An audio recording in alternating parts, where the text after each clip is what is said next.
Hello and welcome to Daily Politics on Trust TV. I'm Hamza Idris. On Tidbits tonight, the Independent National Electoral Commission, INEC, has presented voters' register to the 18 political parties ahead of the general elections scheduled to hold on February 25 and March 11 this year. Chairman of the Commission, Professor Mahmoud Yakubu, made the presentation during a meeting with political parties at the Commission's headquarters here in Abuja. Take a look at this. The Commission had last year suspended its continuous voters registration exercise to focus attention on the forthcoming elections. Total registered voters now rose to 93,469,008. The Commission said female registered voters are 44,414,846, representing 47.5%, while male registered voters are 49,054,162, which is 52.5% of the voting population. The distribution by age group shows that 37,060,339, or 39.65%, are youth between the ages of 18 and 34. 33,413,591, representing 35.75%, are middle-aged persons between the ages of 35 and 49. 17,700,270, representing 18.94%, are elderly voters between the ages of 50 and 69, while 5,294,748, representing 5.66%, are senior citizens aged 70 and above. In terms of occupational distribution, students constitute the largest category with 26,027,481 voters, representing 27.8% of the total. INEC Chairman Professor Mahmoud Yakubu seized the opportunity to dismiss reports of planned postponement or cancellation of the coming elections. The repeated assurance by the security agencies for the adequate protection of personnel, materials, and processes also reinforces our determination to proceed. The 2023 general election will hold as scheduled. Political parties reassure the Commission of the full support in order to have a free, fair, and credible elections. We have to put the country forward. We don't put the country under intense pressure that this democracy, making that the world to look as if there's, the democracy will not succeed, or this election there will be problem. We are not seeing any problem. Yet people will attempt to frustrate it, but we should please see that we work together to see that we own this country. The electoral umpire restates commitment to its critical stakeholders of conducting a free, fair, and credible election. Also, a High Court in Yola, Adamawa State, barred Senator Ishaku Abo from being the APC senatorial candidate for the Adamawa North senatorial zone in the upcoming election. The court ruled that Senator Abo was expelled from the party by the executive arm of the party in Mubi North local government chapter of the APC on October 7. In the ruling, Justice Aladi stated that the senator and the APC are bound by the resolution of the party. The court also found that Senator Abo is not entitled to enjoy any right or privilege accorded to APC members. It was noted that the Mubi North local government executive of the party had approved the expulsion of the senator as recommended by the party's disciplinary committee. Sister Lady held that the plaintiff's counsel has proved beyond doubt and that the court is satisfied with the procedure followed by the party, stating that the senator was accorded the opportunity to defend himself but deliberately refused to do so. And for today's discussion, the Independent Corrupt Practices and Other Related Offences Commission, ICPC, released its latest Ethics and Transparency Index report. The report assesses the compliance of federal government's ministries, departments, and agencies to extant ethical integrity, statutory policy, and regulatory standards and practices. The report showed that a dismal performance by some MDAs, with the Ministries of Finance, Power, and Education scored low on the index. Prominent MDAs that scored 0 in the ranking and were marked as high corruption risk HCR include the Federal Ministry of Education, the Supreme Court, the Court of Appeal, National Judicial Institute, Nigerian Christian Pilgrims Commission, National Bureau of Statistics, and the National Pension Commission.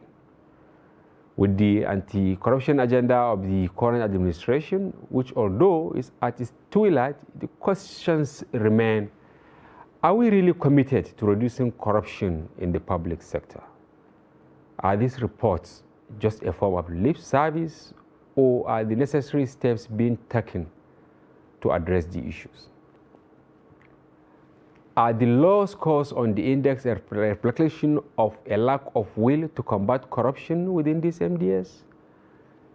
Is it the responsibility to tackle corruption only on the shoulders of the ICPC, or should individuals and organizations within these MDAs and the wider public take an active role in preventing corruption within their own spheres? Their thoughts on these issues, we have to discuss and get their thoughts on these issues. We have in the studio Kule Adeni. He is a public commentator and a policy analyst. Mr. Kule, compliments of the season and welcome to the program. Thank you very much. We are also joined virtually by the Executive Director of the Resource Center for Human Rights and Civic Education, Ibrahim Zikirullah. And then finally, we are also joined via phone by the spokesperson of ICPC, Azuka Ogogwa. Welcome to the program. Thank you very much. Good evening. Yes, we are really happy having you. Thank you. Yes, of course, we have so many issues to discuss, but I will jump the tidbits and go straight to ICPC. Azuka, I want to hear your thoughts. What actually prompted this transparency index initiative by the ICPC? Thank you very much once again. I think you have done a very good work of introducing the topic. And I just want to add that part of our mandate is corruption prevention. Yeah. When we do our work, what we do is to look at systems, processes and procedures of MDAs to find out if there are gaps and loopholes that will allow corruption to occur, and then to suggest and recommend to the government remediation measures. Now, this is just our normal activity, and we do that based on existing policies, rules, directives, circulars of government, which are already put in place to combat corruption. In combating corruption, you cannot reinvent the wheel. Yeah. If government already says you don't do this, are people complying? That is where we usually fall short. There's usually a gap between the rules and the compliance. Yes. So in 2016, we started the first pilot project of this. We used 20 MDAs, assessed them to look at how their system was. That gave us an indication of what to expect. And then we went ahead to fully deploy in 2019. Okay. So what we do is, this is a study where we are looking at the compliance of these MDAs with values their values they have stated, with their mission and vision, to see whether they are complying with what government expects, what government has put in place, what we in ICPC we call, there's a word I'm looking for here. Yeah. What government we call already existing structures to prevent corruption. Yes. Now, it's not enough to pay lip service to their existence, but to be sure that they are being implemented. That is why we went ahead with this study. And I saw that yes, Azuka, I saw you listed ethics, integrity, statutes, standards, policies, directives, and regulations as some of the parameters that you use in judging them. Did you ask them to actually provide you with some of their documents to allow you check what they were doing? Okay, see, what we do is this. We go through their documents. It's a very detailed exercise. We sit down with them, with a focal officer, go through their documents one by one. Okay. They have to provide evidence. It's not just saying they do it. Yeah. They have to provide evidence and documents to show what they have, what they are not doing, what they're doing, and then we score what they have. They can't make it up because you can't invent what is not there. Yeah. So we now check, first of all, what you say you have. Then there is the informal check. What actually exists? Do staff even know that you have these things you say you have? Yeah. Okay? And then by the time you put that together, what you say you have and what staff know of the situation, you're able to come up with what exists.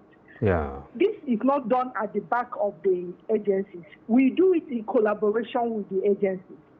Okay, so it's not just a one-sided. It's not just a one-sided thing. You invite them after they provide you with the relevant documents. Yes, we sit with them to go through it. But what they don't know, yes, their score compared to other agencies. So when we sit with them, they know that we are assessing them. They see the loopholes themselves. Okay. And most of the time, they don't contest it. So they already know that this exists.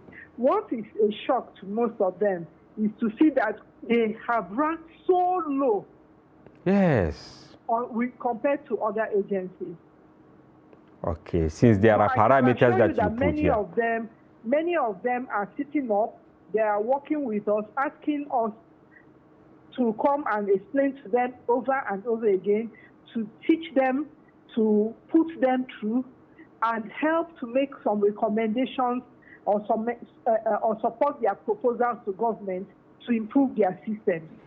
Wow, this is quite interesting. I will come back to you. I'm now in the studio, and Kule, you have heard what Azuka said. They actually indicted, let me put it mildly, 52 ministries, departments, and agencies as high corruption risk.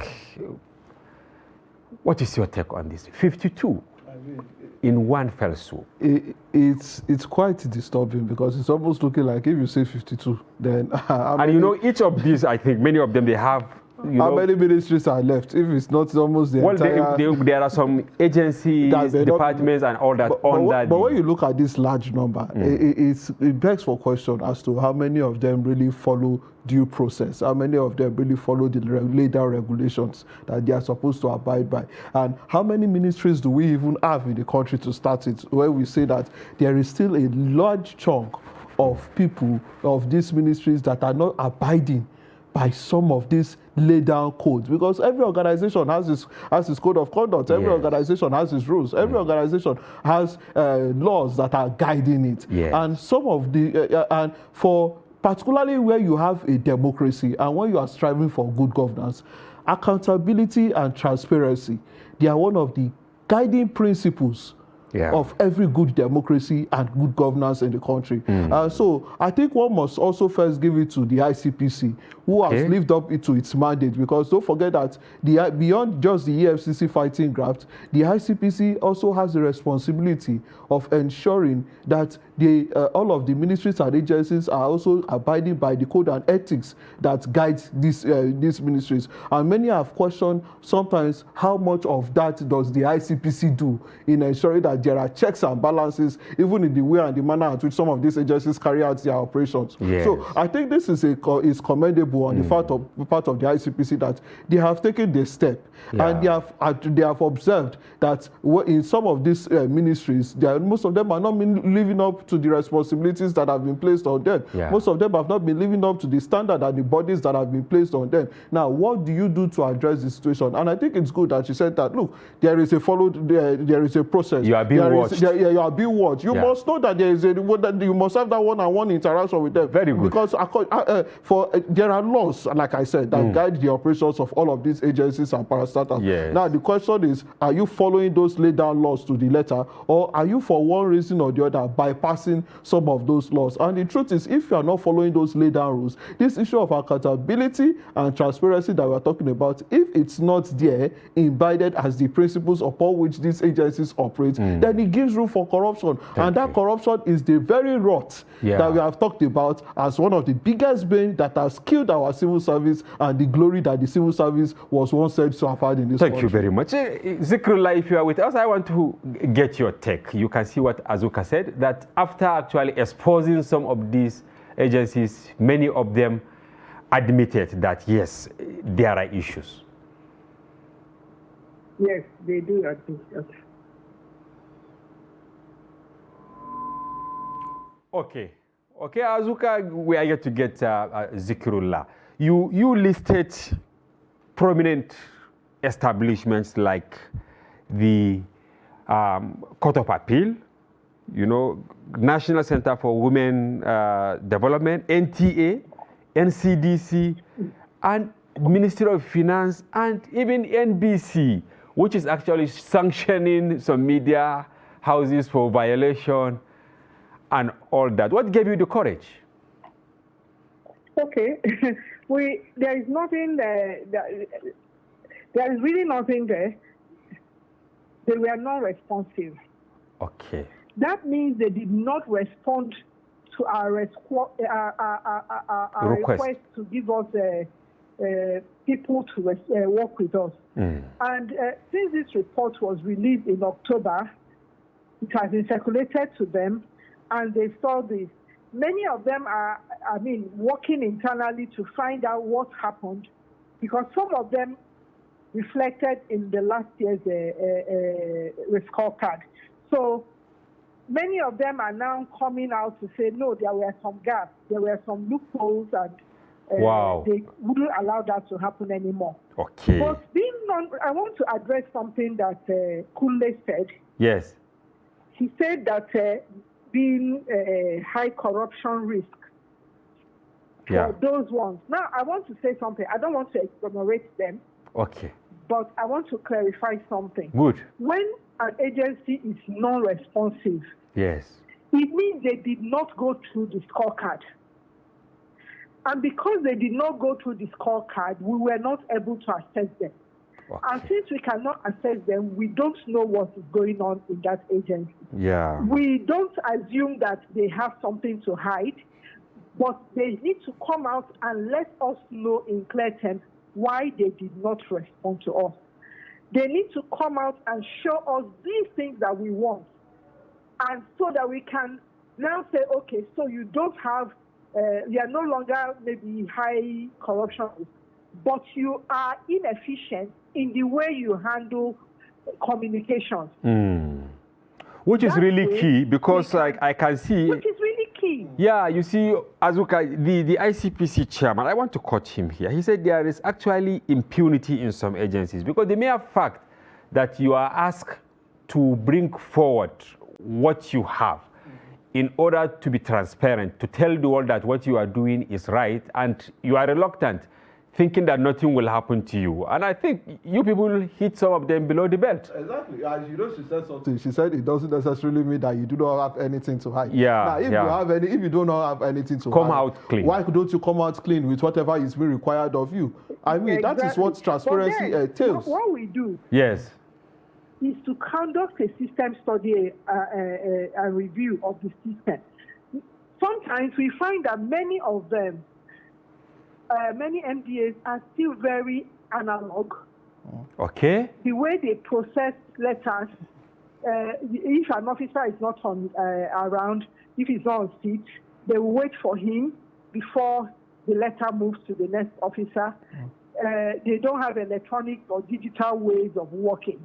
Now, this is a gap, but it is not necessarily a corruption gap. Okay. Some of these recommendations will escalate to head of service, to secretary to the government of your federation. They need to digitize some operations. So you don't fold your hands and wait until somebody is physically present before work is done, because that can pose a corruption risk. Yeah. And Okay, you selected, yes, Azuka, you selected 360 MDAs for this, and then from the record at our disposal, 260 responded. Is it that the remaining 100 or thereabout, they are the ones that are now approaching you to say that, okay, we are ready to now showcase what we have? No, let me explain. Out of that 100, yes, about 48 of them were not well strike. Okay. Yes, that included a federal university, state university. So that took that care of those ones. And then the other ones that were around just did not respond within the time we carried out the study. Yes. Okay. Believe me, as today, many of them have reached out to us trying to make amends. Wow, congratulations for that. We are working with them to study their systems to find out what happened, because somebody dropped the ball, and that is a risk. If it was an issue of national security, is this what we'll be talking about? So we are working with them. We have reached out to the management. We are doing system study. We are doing training. Okay. And where we find that it's a deliberate effort to cover up corruption, of course there will be investigation. Thank you very much. Let me talk to Kule. You have heard what she said, meaning we are making progress of sorts, even if it is late, but it's not actually a bad time to start. So how will you now assess the approach by ICPC? Because I don't think if they alone will be able to do this. In what way do you think other agencies will help them? Because we have thousands of agencies, MDAs, and all. They are there. Like you said, it's not just the work of the ICPC alone. We talk about ensuring that there is participation in the democracy and good governance that we all strive to achieve, especially in this part of the world that we operate in. But like Mrs. Azuka said, I mean, if there have been laid down guidelines of what is expected and what is demanded of them, I will still say it again, if you do not have anything to hide, why are you not responding?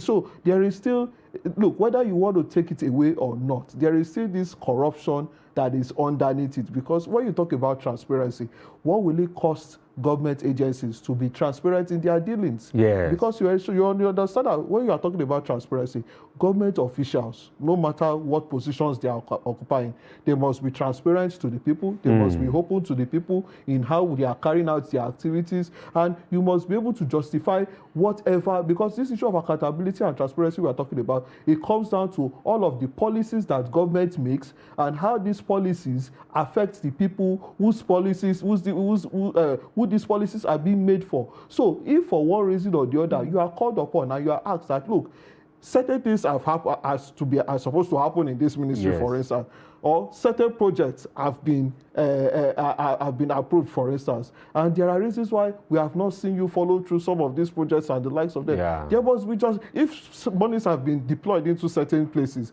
there must be justification. There must be reasons to show that yes, these monies, yes, they went into these areas, this was the outcome, and this is like, that is part of what the transparency that we are talking about here. Because let me why I brought in corruption. Yeah. You remember this issue of it's not just the ICPC that started work on this. Can I take it back to 2019 when the Auditor General raised an alarm and he said that about 32 MDAs. Yeah.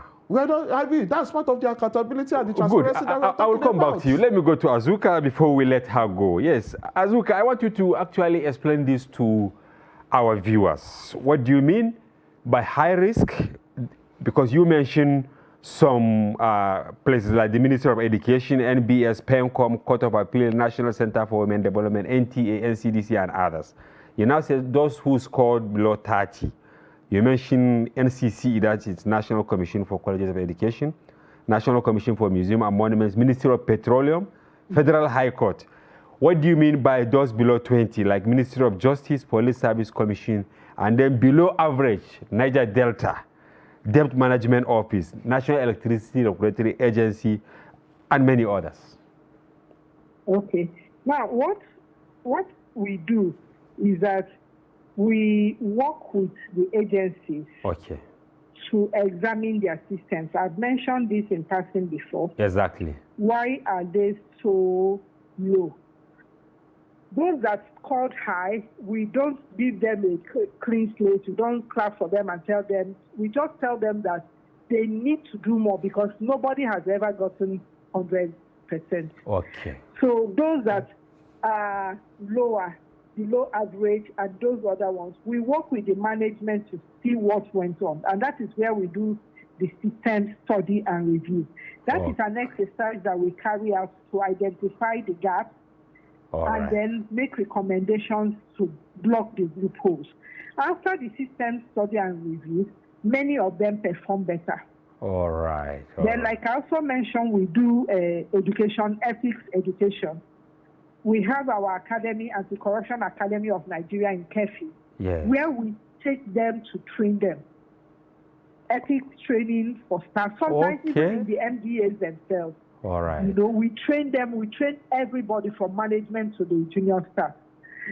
And then we have working with the management to change certain cultures, draft certain policies, draft codes of conduct where they don't exist, inaugurate anti-corruption units, and set them on their way to doing better. And we find that when we do these things, there is a lot of improvement in those agencies. Now, what we do also is for those that are non-responsive, I've mentioned that we try to find out what happens.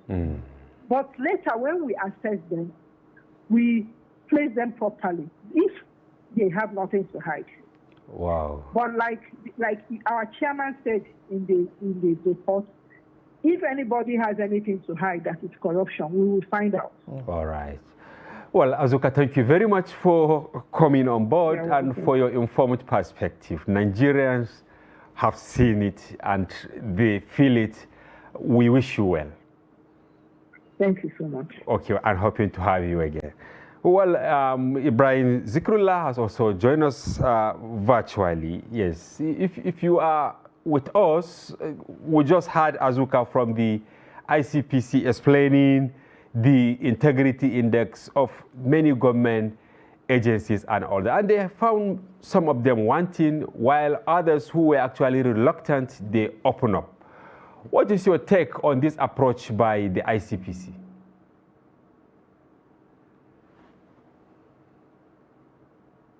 Thank you for having me. Thank you for coming.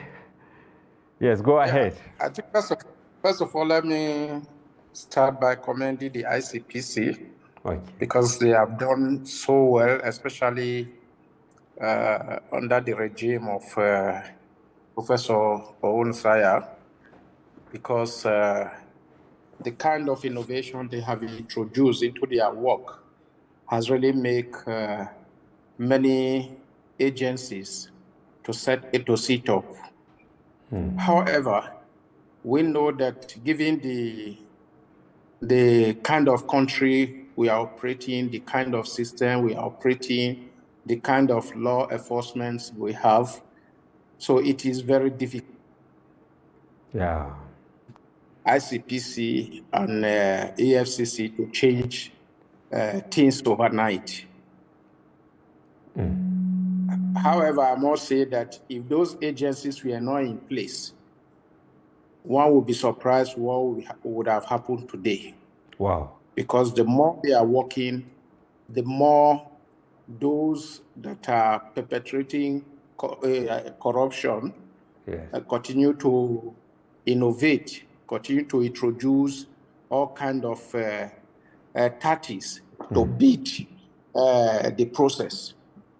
So having said that, I must say that the corruption in the system is growing wider and wider by the day. And despite their efforts, there's nothing to show if there's even an effort at all. Just take, for example, in 2023. Yes. What happened during the primary election alone in the major political parties shows clearly that the anti-corruption fight is taking a backseat. Yeah. Because openly, even in the face of money was traded, people were bought over, and at the end of the day, such process produced a winner, which Nigerians are celebrating today. And we have also seen all kinds of reports flying from the loss of crude oil, from stamp duty, name it. So it is very appalling to say that under the mantra of fighting corruption, all these are happening under their nose. And therefore, when the ICPC goes out with integrity scorecard, and then some did not respond, and then they came back later and said something happened or whatever. These are institutions. We are not talking about individuals. Exactly. So if a scorecard is sent to an institution, and they said because one manager is not around or whatever, I think it's just begging the issue. As far as I'm concerned, there are a lot to hide for them not to respond. In fact, if they even delay response, it means there is something they are hiding. Exactly, like what the ICPC chairman said. A document like that ought to receive a prompt response. A prompt response.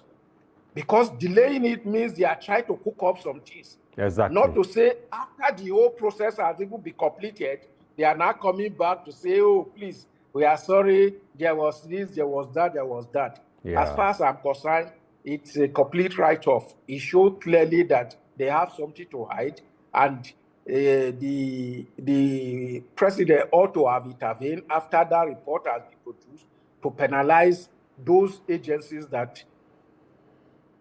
All right, Zikrullah, thank you very much. We will stop here for a brief moment and go on a break. Viewers, don't go away. When we return, the conversation continues.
Trust TV, documenting the Nigerian story.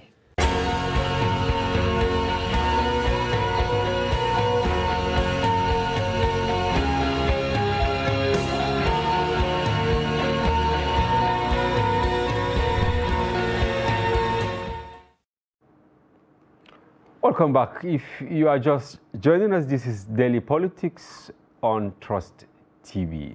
You can follow our conversation across our social platforms on Facebook, Instagram, and watch us live on YouTube. Before we went on break, we had Azuka Ogagwa. She is the spokesperson of ICPC. We also had Ibrahim Zikrullah, who joined us virtually and in the studio. Kule Adeni, a policy analyst. I'm coming to you now. You have heard what Zikrullah said. You have heard what the ICPC spokesperson said. You are a policy analyst. Some of these initiatives are very good when they do it, but prosecution becomes another thing. Why are anti-corruption agencies finding it difficult to prosecute some of these corruption tendencies, even when evidence are glaring? I think this stems from the issue of the will on the part of the leadership of whoever spearheads these agencies, and not just even the leadership of whoever spearheads these agencies, the political will as well. I mean, for instance, Mr. Ibrahim Zikrullah said something. He said, when you have situations where some of these agencies are not responding and doing what they ought to be doing, what about an intervention from the president that compels these agencies to respond when this article, and you don't even need the president to intervene in this matter. It's as simple as giving a directive that if the ICPC has been charged and the EFCC, they have been charged with responsibilities, and theirs is to ensure that we have a smooth running process and a transparent system in all our dealings across all of these agencies and ministries. Now the question is, what happens if there are people not meeting up to the standard of what has been set for them? So what do you do in that instance? They should have the freedom to say, look, we have sent you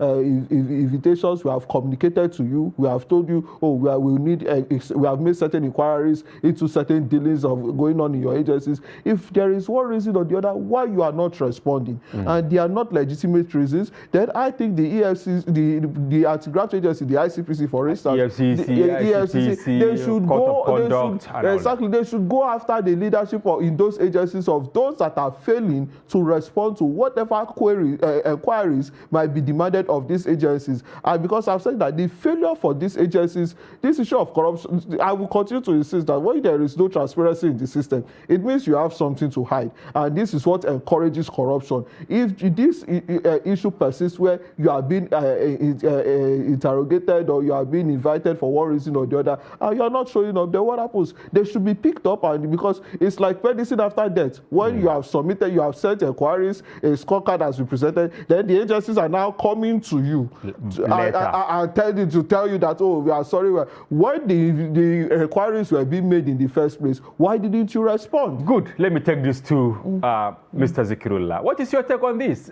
What approach do you think ICPC should have taken when at the first instance there is this impunity from these agencies? And I want to repeat, you have the Federal High Court, you have the Bureau of Public Procurement, you have Ministry of Justice. And these are institutions that are supposed to actually define what we are. Well, first of all, this shows clearly that there are lots of leakages in the institutions themselves that all put others accountable. They themselves are not accountable.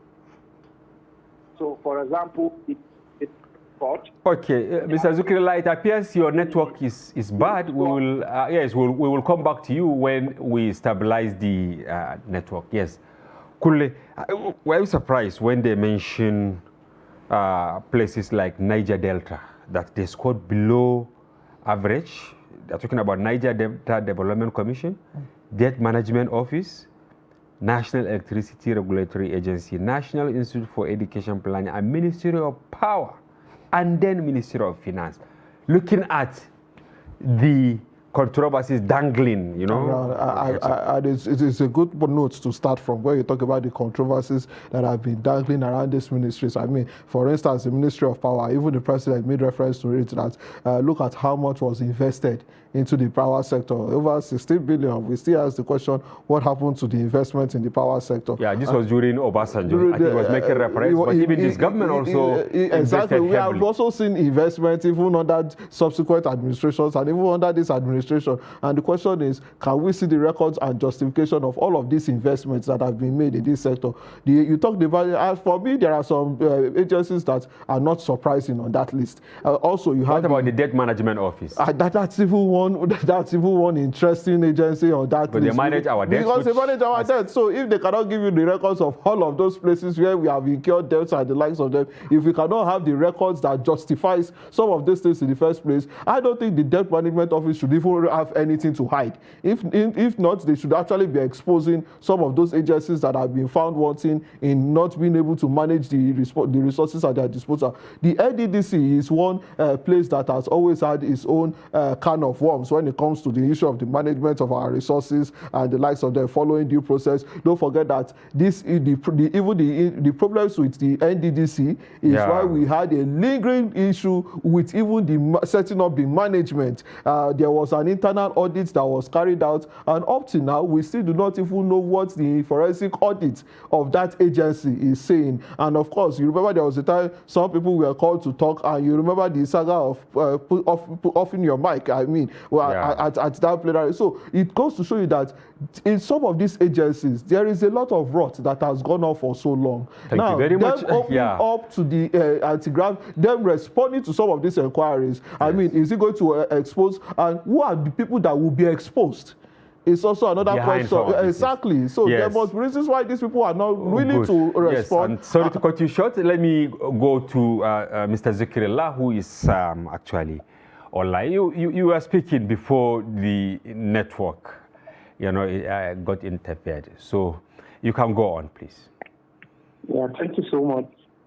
So, like I was saying, you can imagine that an institution that ought to hold erring agencies or individuals accountable, they themselves are not accountable. For example, you look at the report, the Supreme Court, the Appeal Court, the High Court. The High Court. So and I'm not surprised, because I have a critical experience. In 2019, our organization, Report Center for Human Rights and Civic Education, wrote a petition against the then Chief Justice of Federation, Onogan. I'm telling you, during the sitting at the National Judicial Council, which they did not allow media to cover, come and see damning revelation by EFCC.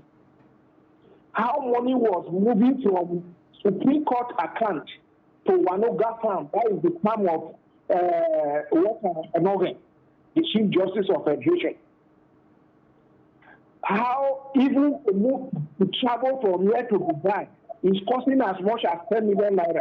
Yeah. Between protocols and rest.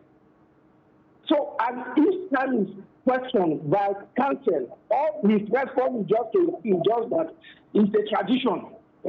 It's a convention I made. Who said the convention? The rules are clear. The rules are brushed aside while you are doing a different thing entirely. And this has continued over the years. Because when he says a convention, it means the past ones we are doing the same thing. And so I'm not surprised when all these find their way into the report of ICPC.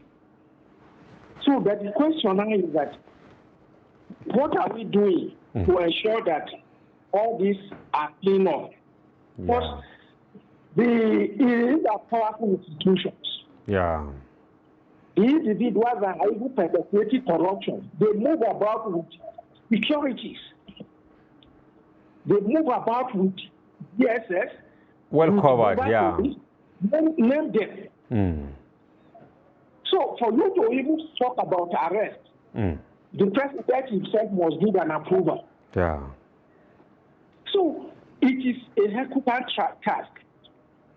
Yes. The ICPC have done a noble work. Good. It has exposed what civil society has been saying over the years. Yeah. So they just came to make credence to all that civil society has because been saying. You have been making case for some of these things. But from the ICPC report, something that captured my attention was actually some agencies that performed above average, like the State House in Abuja. And then they said National Salaries, Income and Wages Commission. I'm also surprised that State House, scored above average. Is it to set example, or what do you think is responsible for the State House to actually score above average? Well, even as the system is so porous in terms of corruption, you still have some individuals that live above board. Don't forget that organizations, agencies, governments are driven by individuals. Yes. And wherever you have a strong character, you will see a change. Like I mentioned, since the coming of Professor Owosanya, we have seen a lot of innovation, a lot of hard work put into the work of ICPC, and we have seen a lot of results. All right, maybe I will stop you here, and then because we are running short of time. Yes, Mr. Zikrullah, Mr. Zikrullah, I will have to stop you here. Yes, and maybe to take your own, maybe last part of. This it's not an audit. What you have to understand. All right, thank you. Yes, Mr. Adeni, in 30 seconds, how do you think these agencies will be strengthened not to remain a toothless bulldog of sort? Do they really need new laws from the National Assembly? In 30 seconds. Well, I think the laws that we have are sufficient enough. The question is the implementation of the laws. To what extent are the laws implemented? And like I said, I think one thing I took a cue from what Mrs. Azuka said, and what I always advocate for, that look, maybe when the time some of these agencies will sit up is when we have these anti-graft agencies also having a special desk in these agencies. I mean, beyond the laws that gives them the power to prosecute and the likes, maybe having a full presence in some of these agencies. Okay, to deploy their people. Yes, but don't you think that they will be corrupted? I'm sorry to use this word. That is going to be a problem, because if the people that are supposed to be enforcing the law are also being affected one way or the other, then who is going to bear the cat in this situation? Because I remember even in that list, you talked about the judiciary, you talked about I've seen the security agencies, even on that list of agencies that are not performing. And it baffles me that people that are supposed to be enforcing the law are also found wanting in where there is a disregard for the law and due process. Then there is a problem which needs to be addressed. Thank you very much, Kulle Adeni, policy analyst, for your take on this very important topic we discussed today. Mr. Zikrullah, if you can still hear me, we lost you for a moment, and our apologies. It is actually the system. That notwithstanding, we thank you for being part of the program and for your informed perspective. Once again, I would also like to thank Azuka Ogagwa, the ICPC spokesperson, who actually led the foundation by telling us the parameters they use in resolving or coming up with some of these facts. And the viewers, that's a wrap on today's program. Do well to collect your permanent voters cards and make a commitment to vote in the forthcoming election to guarantee a better future for all of us. Thanks for watching, and do join us again. I'm Hamza Idris.